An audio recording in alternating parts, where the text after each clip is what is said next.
Hello, good morning students. Please subscribe the channel, drop a like, share and comment. This is Progressive Monthly Magazine, June 2025, exercise number 7 and 8 on the speed of 100 words per minute. Start.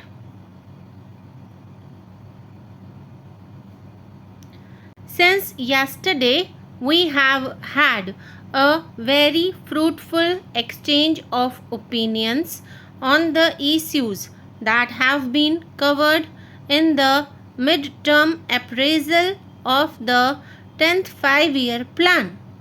From the tenor of our discussions, I believe that there is broad agreement with the goals and policies suggested in the midterm appraisal and that it can act as a blueprint for further action on development matters in the 10th plan. It can also act as the starting point for initiating work on the 11th 5-year plan. During the course of our discussions, a number of very valuable suggestions were made by chief ministers which may require a review of some of our policies, programs and approaches. I am certain that the Planning Commission has taken note of these suggestions and will act on them in the coming months. Today, India is at a historic point in its development trajectory. As I said in my opening remarks yesterday, we are now at a point in time where we can deliver growth at a rate of 7% to 8%. At this point in time, owing to the development over the last 2 decades, there are no external constraints to the growth of our country. It is very much in the realm of possibility for this country to become a prosperous nation, rid of the perennial problems of poverty, ignorance, and disease. The world is today looking at India with great interest as the saga of our development and rise to prominence on the international stage unfolds. Rare are such moments in history when a nation suddenly captures the imagination of the world. In such circumstances, if there are any constraints, these are purely internal. Our success in living up to our potential depends solely only on us. No external force can be blamed if we do not rise up to everyone's expectations. Therefore, it is incumbent on all of us in this August gathering to ensure that we realize this potential. It is this vision of a resurgent India that must guide our actions while discharging our duties.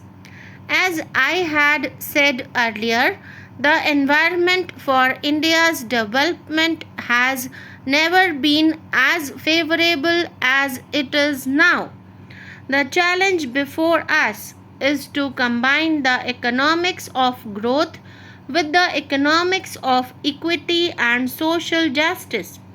Another thing I want to say is that we want an ideal to be set up for the nation. It is only the performance of this august body which can set an ideal or an example for the people to follow. I do not say that people who have no respect for law and those who have committed any offense should be saved or protected.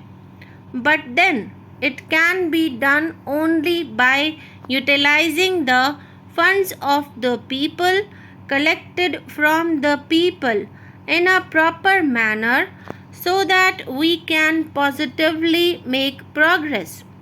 For this purpose, I would request the Honorable House that if some amendments to the rules of procedure are necessary, we must think of it and we must make the principles and the rules such that the house is not disturbed or no disturbances are created every day and our time is not wasted.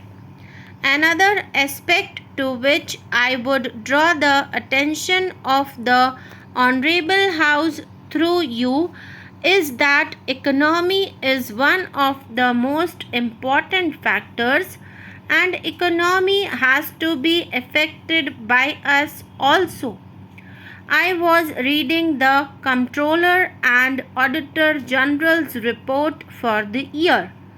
I find that crores of rupees have not been utilized for years together. During the period a leader of the opposition party was Minister of Industries, what was done has to be looked into. I would draw the attention of the Honorable House to the fact that if you read the whole book, you will find no manual of accounts, no statements, and no documents reconciling the actual expenditure made, and nothing could be done. You will find in this a large number of such items involving crores of rupees. This has affected the economy of this country. What has been done about it? I would make a submission that wherever you find such wastages of money, in those cases, a very stringent view has to be taken, and those persons who are guilty must be punished. Individual responsibilities must be fixed. That is why every time we are finding this criticism in this august house that the public enterprises are not making any profit, they are running in loss. It is a must that the faculty must be punished because we are wedded to the principle of socialism and we want the poorer people of this country to come up. But with this sort of performance, it is impossible. The high ups or low ups, I do not know, whoever is responsible, action must be taken against them. Otherwise, the economy will not improve as envisaged in the budget for the year under consideration.